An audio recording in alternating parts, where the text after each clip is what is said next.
guys, welcome and welcome back to my channel.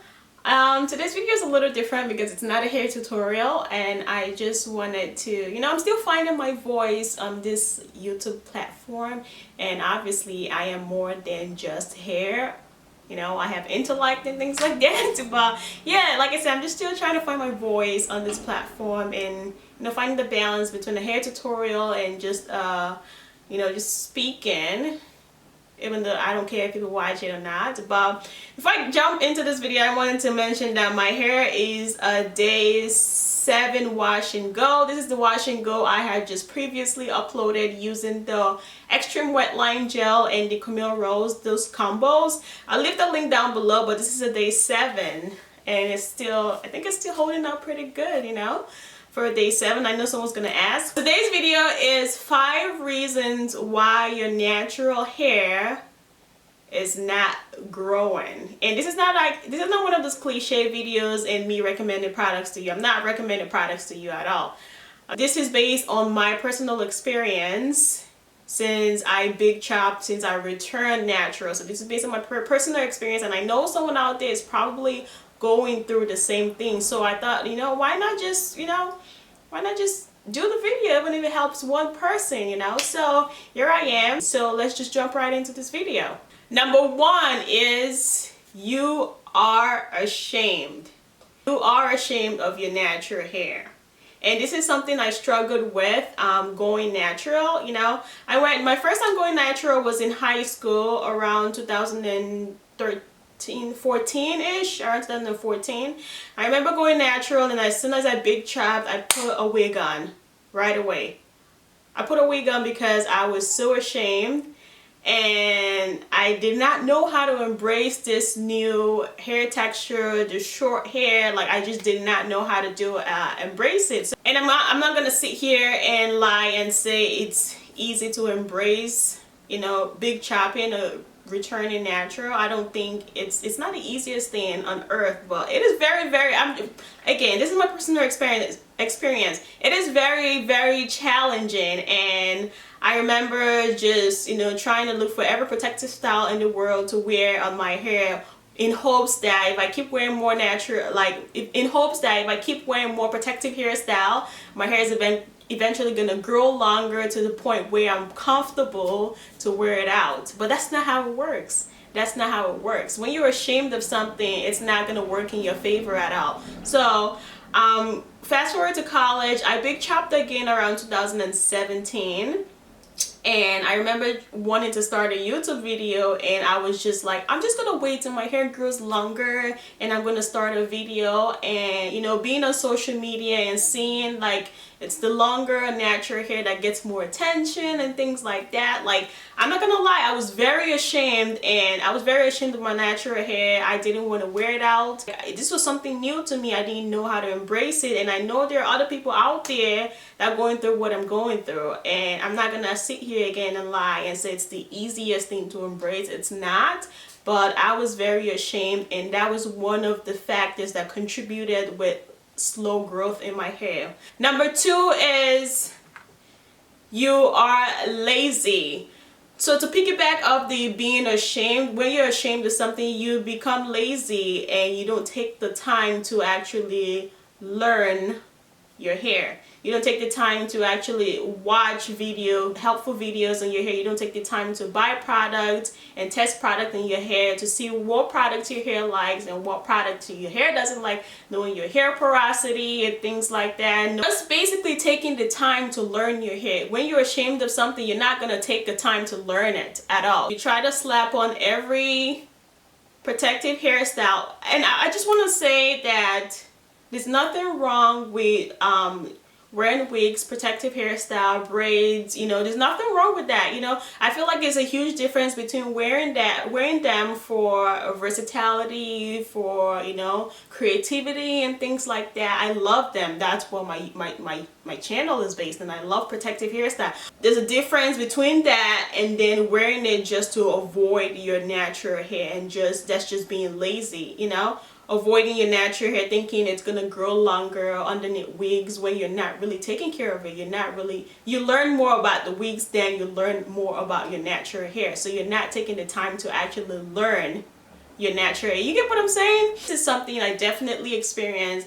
Again, I was thinking if I wear protective hairstyles, my hair is just going to be growing and flourishing underneath. That's not how it works. Your hair needs the sunlight. It needs natural hair. It needs to be taken care of. So you need to know what products your hair like, what products your hair does not like. And you know, weed out the products and keep the ones it likes and things like that. So when you're lazy, you don't get a chance to do that. So guess what? Your hair is not growing at all. And also, to talk about protective hairstyle real quick, your hair does grow under protective hairstyle, but what I've noticed and observed is when, remember, you know, when you wear protective hairstyle for like 4 months, okay? And then you take it out and you see the length, like, oh, my hair grew. And then you wash your hair, you have a shit ton of breakage and shedding and things like that. So I don't know if that's hair growth, but your hair sheds a lot when you leave your hair in a protective style for like months. It sheds a lot. So I love protective hairstyle, but like I said, there's a difference between wearing them to give your hair a break and being creative, being versatile, and just hiding your hair underneath it. So that is number 2. Number 3 is comparing yourself to others. Comparing yourself to others is the biggest letdown and downfall of your natural hair. Try to follow women that have, you know, short natural hair, around the, obviously type 4 short natural hair. And there's nothing wrong with, you know, following, for example, like mixed women. And you have to realize that genes plays a big role in natural hair too. That's what a lot of people don't understand. For example, you have a mixed girl from a black and white parent, and you know, she big chops, and then in a year our hair is like all the way out here, and then there's me that just big chopped, and in a year my hair is, you know, it's just like that. So I did that a lot. I will always compare myself with like women like that, and you can't do that to yourself. You cannot compare yourself to people like that. And I'm not saying there's anything wrong with following. I following like, you know, on social media, women like that, you know, where their hair grows overnight, 5 inches overnight. I'm exaggerating. There's nothing wrong with them, because I follow a whole bunch of them because, you know, I love their hair, I love their creativity, I love their style. There's nothing wrong with that. Just be cautious not to compare your hair growth with theirs. Just be mindful that your hair is not going to grow 5 inches like theirs overnight. It's just not going to happen, okay? It's not going to happen. So just keep that in the back of your mind, because from my experience, again, I did that a lot, okay? I did that a lot, and it would just break me down. I'll give you another good example. So I've been natural, let's just say 3 years, and a mixed girl, you know, big chops. I'm 3 years in, and a mixed girl just big chops. And then in a year, her hair is longer than mine, and I'm already 4 years in, and hers is, you know, hers is way bigger than mine and longer than mine. You know, I try not to compare myself with that at all, because I used to do that a lot. And I would just break down like, why is my hair not growing and things like that. So I just want to say be mindful of things like that. 4, oil is not a moisturizer. Oh my goodness, that is something I went through when I started going, you know, returning natural. I used to think that when my hair was dry and, you know, breaking, I would just put so much oil in it, thinking that it needs oils to be shiny, and, you know, and the next day it's breaking again, it looks dry again. Like, how much more oil can I possibly put on my natural hair? But then eventually, when I started, you know, doing my research and learning more about my hair, I realized that oil is not a moisturizer. Water is a moisturizer. Oil is a sealant. You use the oil to seal in the moisture in your hair. Like I said, this is not a video to recommend products to you, but like water and water-based products are moisturizers. Water and water-based products are moisturizers. Oil is a sealant. Oil is not a moisturizer. So knowing that difference plays a huge role in your hair growth. So after I knew that oil is not a moisturizer and water is, I learned how to incorporate water in my hair, and I learned that my hair loves water so much. My hair thrives in water. So, you know, I found ways to be able to incorporate water in my hair routine. So number 5 is patience.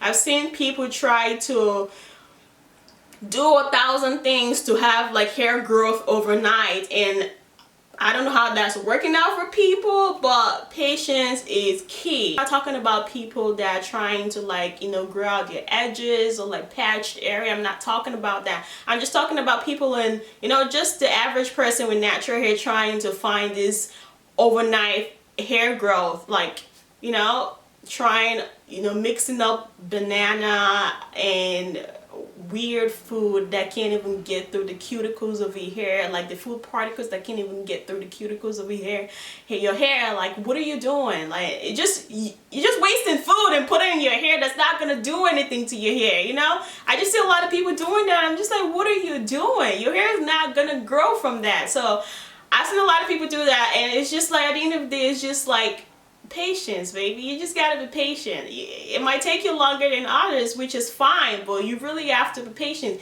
In the process of you trying this weird stuff, you know, you can cause breakage to your hair and just other things to your hair where you might have to like start all over. So you just have to be patient. So those are the 5 things I really wanted to share. And you know, it's been on my mind a lot, and I just wanted to share it because these were things I experienced until, like, you know, I made some change. I wrote them down, and you know, I started making changes to them. Being ashamed of my natural hair, which turned into being lazy and not being able to study and take the time and patience with my hair, which, you know, which made me learn not to ever compare my hair growth with, you know, someone else. My journey is my journey, someone else's journey is theirs. And learning that water is a moisturizer, oil is not. Oil is a sealant. And number 5 is just patience. You just gotta be patient. And I hope I was able to get my words together so it's some more understanding, I'm hoping. But like, yeah, this is the end of this video. Don't forget to comment, like, and subscribe. Let me know if this was helpful down below, and I'll write all the lists down in the description box down below. And if you don't like this video, that's totally fine. You know, you just unlike it and just go about your day. No need for the rude comments, okay? Yeah, so don't forget to comment, like, and subscribe, and I will see you guys in my next video. Bye.